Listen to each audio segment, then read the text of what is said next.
বাবারে, আমি যে অন্যায়ভাবে তোমার ঘর থেকে 2টা খেজুর খেয়েছি, আমার 1 মাস নয়, 2 মাস নয়, 4টা মাস হয়ে গেল, আমার কোনো ইবাদত কবুল হয় নাই। ও যুবক, তোমার বাবা তোমার আগে, এখন তো তুমি তার মেরাজ পেয়েছো, এখন তুমি আমাকে ওই খেজুর মাফ করে দাও। যুবক আল্লাহওয়ালা ডাক দিয়ে বলতেছে, হুজুর, আমার বাবার 2টা সন্তান, আমি তো থাকি মক্কায়, আমার আর একজন ভাই থাকে ইয়াসরিব মদিনায়। আপনি যদি চান, আমার ভাগে থেকে যে 2টা খেজুর নিয়েছেন, একটা খেজুরের মালিক আমি আমার পক্ষ থেকে একটা খেজুর মাফ করে দিলাম। আপনি যদি আর একটা খেজুরের মাপ চাইতে চান, তাইলে আপনার ওই মদিনায় যাওয়া লাগবে। মক্কা থেকে মদিনা 300 কিলোমিটার রাস্তা। ইব্রাহিম বিন আদহাম তিনি চিন্তা করলেন, মালিক আমার আল্লাহ,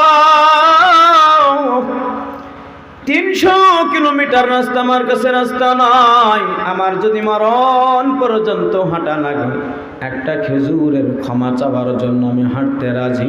তারপরও আমি ওই যে খেজুর গ্রহণ করেছি, আমি খেজুরের বোঝাটা বহন করে আমি দুনিয়া থেকে যেতে চাই না। একটু জোরে জোরে বলা যাবে কি সুবহানাল্লাহ? আদহাম যিনি ছিলেন বলখের বাদশাহ, অনেক ক্ষমতার অধিকারী, যিনি হজ করার জন্য চলে গেলেন কাবা ঘর বাইতুল্লাহ হজ করলেন, মদিনায় হজ করলেন। এরপরে তিনি চিন্তা করলেন, আমি একটু বাইতুল মুকাদ্দাসে যাব।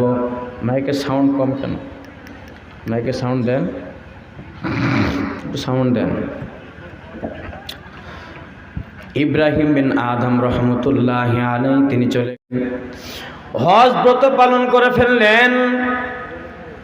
এইবার যখন ফিরবেন, পুরানো কাবা, সেইটার নাম হলো বাইতুল মুকাদ্দাস। ইব্রাহিম বিন আদম রহমতুল্লাহ আলাইহি চিন্তা করলেন, বাইতুল মুকাদ্দাস আমি একটু পরিভ্রমণ করব, কিন্তু বাইতুল্লাহ থেকে বাইতুল মুকাদ্দাসে যাইতে অন্তত পক্ষে 2 মাসের রাস্তা। কয় মাসের? জোরে বলেন। 2 মাসের রাস্তা বাবা, 2 মাসের রাস্তা। 2 মাসের রাস্তা তিনি পাড়ি দেবেন। এজন্য তিনি মক্কার শহর থেকে মাত্র 1 কেজি খেজুর ক্রয় করলেন। খেজুর ক্রয় করার সময় তিনি চিন্তা করলেন, খেজুর মিষ্টি নাকি মিষ্টি না। এই জন্য তিনি 2টা খেজুর উঠাইয়া মুখে দিলেন। দেখবেন আমাদের জামানায় অনেকে আছে, যদি সামনে দিয়ে বাদাম বলা যায়, ও ভাই বাদাম বলা থামো, বাদাম কত করে? বাদাম বলা, বাদামের দাম বলার আগে 2টা উঠায় আর মুখের দিয়ে ফেলে না। বাদামের দাম কত বলতে না বলতে 2টা বাদাম খাওয়া শেষ। তার মানে আবার যখন 100 গ্রাম 200 গ্রাম নেবে, তখন বলবে ঠিক আছে আমাকে 100 গ্রাম দাও। দেখবেন ওই 100 গ্রাম মাপার সময় একেবারে কাটায় নেয়, কিন্তু তার আগে যে 2টা উঠায় মুখে দিল, এই 2টার হিসাব কিন্তু তার মধ্যে না। কথা বলেন ঠিক কি ঠিক না? এজন্য বাবা, আমাদের অন্তরে মরিচা পড়ে গেছে। কলবের ভিতরে গুনাহের কারণে একটার পর একটা গুনাহ হওয়ার কারণে দেখবেন গুনার পরে আমাদের কিছু মনে হয় না। একটার পর একটা গুনাহ করে আরো ভালো লাগে। কিন্তু যারা পরিষ্কার কলমওয়ালা মানুষ, তারা যদি একটা গুনাহ করে ফেলে, তাইলে তারা দুনিয়ার হায়াতে অস্থির হয়ে যায়। কথা বলেন ঠিক কি না? ইব্রাহিম বিন আদহাম তিনিও বুঝতে পারেন নাই, হয়তোবা 2টা খেজুর তিনি তুলছেন, মুখে দিয়েছেন, ও বাবা তুমি আমার 1 কেজি খেজুর দাও। 1 কেজি খেজুর উঠাইছে, ঝুলির মধ্যে নিয়েছে। তিনি চলতেছেন, চলতে বাইতুল মুকাদ্দাসে চলে গেছেন। বাবা 1 দিন 2 দিন নয়, অন্তত পক্ষে 2টা মাস কেটে গেছে। বাইতুল মুকাদ্দাসে পৌঁছে গেলেন। রাতের বেলায় তিনি 2 রাকাত নামাজের জন্য নিয়ত করেছেন। নামাজে দাঁড়ানোর সঙ্গে সঙ্গে দেখে পিছন থেকে দুইজন ফেরেশতা কয়জন জোরে বলেন? দুইজন ফেরেশতা এসে বলা বলি করতেছে, ও ভাই ফেরেশতা শোনো, ইনার নাম হলো ইব্রাহিম বিন আদম, যিনি বলখের বড় একজন বাদশাহ, ইনার অনেক মান, অনেক দাম, অনেক সম্মান। আর একজনে ডাক দিয়ে বলতেছে তার ইজ্জত হতে পারে, তার সম্মান হতে পারে, তিনি অনেক বড় বাদশাহ হতে পারে, কিন্তু বিগত 2 মাস ধরে তার আমলের সমস্ত আমল নামা ওই মালিক আল্লাহ তাআলার আরশে পৌঁছায় নাই। জোরে জোরে বলেন নাউজুবিল্লাহ। এই দুইজন ফেরেশতা মানুষের চেহারায় সামনে প্রকাশ পেল। ইব্রাহিম বিন আদম ডাক দিয়ে বলতেছেন, কেন রে ভাই কেন? আমি না 2 মাস যাবৎ সফর করেছি বাইতুল মুকাদ্দাসে আসার জন্য। আমি সারাটা দিন রোজা করেছি, রাতের বেলায় ইবাদত করেছি, কেন আমার এই ইবাদত কবুল হয় না? একজনে ডাক দিয়ে বলতেছে, ও ইব্রাহিম বিন আদম, তোমার দোয়া কবুল না হওয়ার কারণ হলো তুমি 2 মাস আগে মক্কা শহর থেকে 1 কেজি খেজুর নিয়েছো। খেজুর নেওয়ার আগে তুমি 2টা খেজুর ভক্ষণ করেছো, যেই খেজুর 2টা তোমার হকের নয়, ওইটা দোকানদারের হকের 2টা খেজুর তুমি ভক্ষণ করেছো, যার কারণে তোমার ইবাদত ওই মালিকের দরবারে পৌঁছায় নাই। কথা বলেন ঠিক কি ঠিক না? এ মুসলমান ভাইরা আমার, পর্দার আড়ালের মা বোনেরা, ও কলিজার টুকরা যুবক, এমন ছোট ছোট ছোট ছোট গুনাহ আমাদের দ্বারা হয় নাকি হয় না? অন্যের হক আমরা মেরে খাই নাকি খাই না? দেখবেন বর্তমান সময়ে অনেক জায়গায় দেখা যায়, যখন গাছে আম ধরে আমগুলি পেকে যায়, আম গাছ যারই হোক, আম পড়লে যে পাবে তার। গাছের তাল দেখবেন পাকবে, পাকতে পাকতে যখন পড়ে যায়, গাছের তাল গাছ যার হোক না কেন, গাছের তাল যে খুঁজে পাবে তার। কথা বলেন ঠিক কিনা? আসলে এগুলি কিন্তু বেহক, এগুলি কিন্তু হারাম। কোনো বান্দা, কোনো বান্দির কোনো বস্তু যদি তাকে অনুমতি ছাড়া খাওয়া হয়, তাইলে সম্পূর্ণ ওইটাই হলো হারাম। খাওয়া যাবে? এই আওয়াজ দিয়ে বলেন, খাওয়া যাবে? খাওয়া যাবে না। হয়তো আপনি মনে করতেছে অমুক রে ঠকাইলাম, আমি জিতে গেলাম। না না না, দুনিয়ার হায়াতে মনে হয় আমি অমুক রে ঠকাইলাম, আমি জিতে গেছি। ময়দানে মাস্টার আপনি জিততে পারবেন না। একটা হাদিসের মধ্যে আছে, আল্লাহ রাসূল বর্ণনা করেন, ও আমার সাহাবারা, জানো কি জানো, কিয়ামতের ময়দানে এমন একজন মানুষ হবে যার মতো বড় হতদরিদ্র আর কেউ হবে না, তার মতো হতভাগা আর কেউ হবে না। সাহাবারা জিজ্ঞেস করলেন, ইয়া রাসূলুল্লাহ, ইয়া হাবিবাল্লাহ, কে এসে? আল্লাহ রাসূল বললেন, এমন একজন বান্দা কিয়ামতের ময়দানে আল্লাহ তাআলার সামনে দাঁড়ায় জান্নাতে প্রবেশ করতে যাবে। মালিক ডাকতে বলবেন, বান্দারে কি ব্যাপার, তুমি হিসাব নিকাশ না দিয়ে জান্নাতে প্রবেশ করো।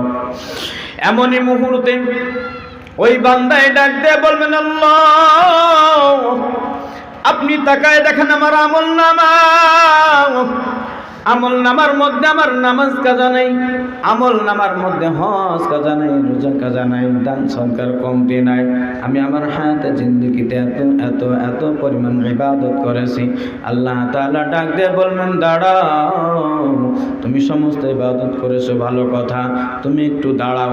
এরপরে দেখা যাবে আল্লাহ তাআলা অনুমতি দেবেন, এর পাওনাদারদেরকে পাঠায়া দাও। হাজী সাহেব প্রতি বছর হজ করে, অথচ দেখা যায় তার জমির পাশে একজন গরিব মানুষ। কেমন করে তার জমিটা দখল করা যায়, এমন মানুষ আছে না নাই? একটু আওয়াজ দিয়ে বলেন, এমন মানুষ আছে না নাই? তার মানে ধনী মানুষ গরিবের হক মেরে খায়, অন্যের টাকা পয়সা লুণ্ঠন করে খায়। অনেকে আছে গরু চুরি করে খায়, অনেকে সাইকেল চুরি করে খায়, অনেকে এমন বর্তমান সময়ে এমন অবস্থা। গতকালকে এক মাহফিলে গেছিলাম, ওইখানকার শ্রোতারা বলতেছে, হুজুর আপনি এই রাস্তা দিয়ে যাবেন না, খবরদার, যদি যান সবই হারাবেন, অমুক রাস্তা দিয়ে ঘুরে যান তাও ভালো। কথা বলেন ঠিক কিনা? বর্তমানে এমন হচ্ছে না। আল্লাহ তাআলা সকলকে হেদায়েত দান করেন, বলেন আমিন। এ আমার বাবারা, মালিক আমার আল্লাহ হায়াত দান করেছেন, এই জীবন একবারই দান করেছেন, আর দান করবেন না। একবার যদি মউত হয়ে যায়, হায়াত শেষ হয়ে যায়, এই হায়াত আর পাওয়া যাবে না। আল্লাহ রাসূল বলেন, আদ-দুনিয়া মাজরাআতুল আখিরা, দুনিয়াটা হলো আখিরাতের শস্য ক্ষেত। এখান থেকে যে যতটুকু আমল করে যাবে, এর প্রতিফল মালিক আমার আল্লাহ তাআলা কিয়ামতের ময়দানে দান করবেন। বাবা, দুনিয়ার হায়াত বড় দামি জায়গা। ইব্রাহিম বিন আদহাম তিনি চিন্তা করলেন, 2 মাস আমার ইবাদত কবুল হয় নাই, ওগো মালিক, এখন আমি ইবাদত কবুল করানোর জন্য কি করতে পারি? এরপরে তার ইলহাম হলো, তিনি বাইতুল মুকাদ্দাস থেকে আবার পুনরায় রওনা দিলেন। ওইদিকে আসছেন 2 মাস লাগাতার পায়ে হেঁটে। এইবার আবার মক্কায় ঘুরে যাইতেছেন, 2 মাস লাগবে। এইবার চলে গেলেন ওই যুবকের কাছে, মক্কায় চলে গেলেন। মক্কার বাজারে যাওয়ার পরে দেখতেছেন যেই লোকটার কাছে খেজুর ক্রয় করেছিল, ওই লোকটা না, একজন যুবক বসে বসে খেজুরের ব্যবসা করতেছে। ইব্রাহিম বিন আদম রাহমাতুল্লাহ আলাইহি, যিনি বলকের বাদশা, তিনি ডাক দিয়ে বলতেছে, ও ভাই যুবক, আজ থেকে 4 মাস আগে এই দোকানে একজনে খেজুর বিক্রি করতেছিল, আমি তার কাছে খেজুর নিয়েছিলাম, একটু বলো তো, বলো ওই যে মুরব্বী যিনি খেজুর বিক্রি করতেন তিনি কই? যুবকের ডাক দিয়ে বলতেছে, হুজুর, ওই মুরব্বী অন্য কেউ নয়, তিনি আমার বাবা, কয়েকদিন আগেই মারা গেছেন। যার ব্যবসার দায়িত্ব আমার কাঁধে এসে পড়েছে, বাবার ব্যবসাটা আমি রক্ষণাবেক্ষণ করি। হুজুর কি বলতে চান বলেন? হুজুর ডাক দিয়ে বলতেছেন, ও যুবক, এই দোকান থেকে আমি 4 মাস আগে 1 কেজি খেজুর ক্রয় করেছিলাম। আমি বুঝতে পেরেছি ওইখান থেকে আমি খেজুর যে ক্রয় করেছি, তার মধ্যে আমি 2টা খেজুর অতিরিক্ত খেয়ে ফেলেছি। এই যুবক ডাক দিয়ে বলতেছেন, তাতে কি সমস্যা, কি হলো? বলতেছে, বাবা রে, আমি যে অন্যায়ভাবে তোমার ঘর থেকে 2টা খেজুর খেয়েছি, আমার 1 মাস নয়, 2 মাস নয়, 4টা মাস হয়ে গেল, আমার কোনো ইবাদত কবুল হয় নাই। ও যুবক, তোমার বাবা তো মারা গেছে, এখন তো তুমি তার মিরাস পেয়েছো, এখন তুমি আমাকে ওই খেজুর মাফ করে দাও। যুবক আল্লাহওয়ালা ডাক দিয়ে বলতেছে, হুজুর, আমার বাবার 2টা সন্তান, আমি তো থাকি মক্কায়, আমার আর একজন ভাই থাকে ইয়াসরিব মদিনায়। আপনি যদি চান, আমার ভাগে থেকে যে 2টা খেজুর নিয়েছেন, 1টা খেজুরের মালিক আমি আমার পক্ষ থেকে 1টা খেজুর মাফ করে দিলাম। আপনি যদি আরেকটা খেজুরের মাপ চাইতে চান, তাইলে আপনার ওই মদিনায় যাওয়া লাগবে। মক্কা থেকে মদিনা 300 কিলোমিটার রাস্তা। ইব্রাহিম বিন আদহাম তিনি চিন্তা করলেন, মালিক আমার আল্লাহ, 300 কিলোমিটার রাস্তা আমার কাছে রাস্তা নয়, আমার যদি মরণ পর্যন্ত হাঁটা লাগে, 1টা খেজুরের ক্ষমা চাওয়ার জন্য আমি হাঁটতে রাজি। তারপরেও আমি ওই যে খেজুর গ্রহণ করেছি, আমি খেজুরের বোঝাটা বহন করে আমি দুনিয়া থেকে যেতে চাই না। একটু জোরে জোরে বলা যাবে কি সুবহানাল্লাহ? এ আমার ভাই যুবক, একটু বুঝে নেন, হায়াত আমার আল্লাহ দান করেছেন নির্ধারিত। ইদা জা আজালুহুম লা ইস্তাখিরুনা সাআতাও ওয়া লা ইস্তাকদিমুন। একেবারে সংক্ষেপ জীবন মালিক আমার আল্লাহ তাআলা ডাক দিয়েছেন, আমাদের দ্বারা অনেক গুনাহ হয়ে গেছে, হায়াতে জিন্দেগি কে না জানি কোথায় মারা যায়। ওরে ভাই, ওই মালিক আমার আল্লাহ তাআলা দুনিয়ার হায়াত দান করলেন। এখন বলেন, আদ-দুনিয়া মাজরাআতুল আখিরা, দুনিয়াটাই হলো আখিরাতের শস্য ক্ষেত। দুনিয়ার হায়াত থেকে আমাদের আখিরাত কামাই করা লাগবে নাকি লাগবে না? এই দুনিয়ার হায়াতে আখিরাত কামায়ের দুইটা পন্থা আল্লাহ রাসূল বলেন, তারাকতু ফীকুম আমরাইন লান তাদিল্লু মা তামাসসাকতুম বিহিমা কিতাবাল্লাহি ওয়া সুন্নাতা রাসূল। আল্লাহ রাসূল বলেন, শোনো, যদি তুমি দুনিয়া কামাই করতে চাও আর আখিরাতের সুখ শান্তি তুমি যদি কামাই করতে চাও, দুনিয়ার হাতেই করা লাগবে। এইটার দুইটা পন্থা আমি রেখে গেলাম, একটা হলো কোরআন আর একটার নাম হলো সুন্নাহ। কোরআনুল কারীম এটা আল্লাহ তাআলার পক্ষ থেকে পাঠানো কোরআন। এই কোরআনকে আল্লাহ তাআলা পাঠিয়েছেন, সামনে রমজান মাস আসতেছে, আল্লাহ তাআলা কোরআনকে নাজিল করেছেন, ইন্না আনসালনাহু ফি লাইলাতিল কদর। আল্লাহ তাআলা কদরের রাত্রিতে কোরআন নাজিল করেছেন। এই কোরআন এত মূল্যবান জিনিস, আল্লাহ রাসূল বলেন কিয়ামতের ময়দানে দুইটা জিনিসের সুপারিশ গ্রহণ করা হবে, তার মধ্যে একটা হলো কোরআন আর একটার নাম হলো রোজা। কোরআন যদি কারো পক্ষে ওই মালিকের কাছে সুপারিশ করে, আল্লাহ আপনার এই বান্দা এই বান্দি আমারে খুব মোহাব্বত করতো, ভালোবাসতো, আমি কোরআনকে ভালোবাসতো, কোরআনকে তেলাওয়াত করতো, ওগো মালিক আপনি আপনার এই বান্দাকে আপনার জান্নাত দান করেন। আল্লাহ রাসূল বলেন কোরআনের এই সুপারিশ আল্লাহ তাআলা কবুল করে নেবে। বলেন সুবহানাল্লাহ। এ বলেন কোরআনের পক্ষে আছে কারা কারা? কোরআনের পক্ষে আছে কারা কারা? নারায়ে তাকবীর, নারায়ে তাকবীর।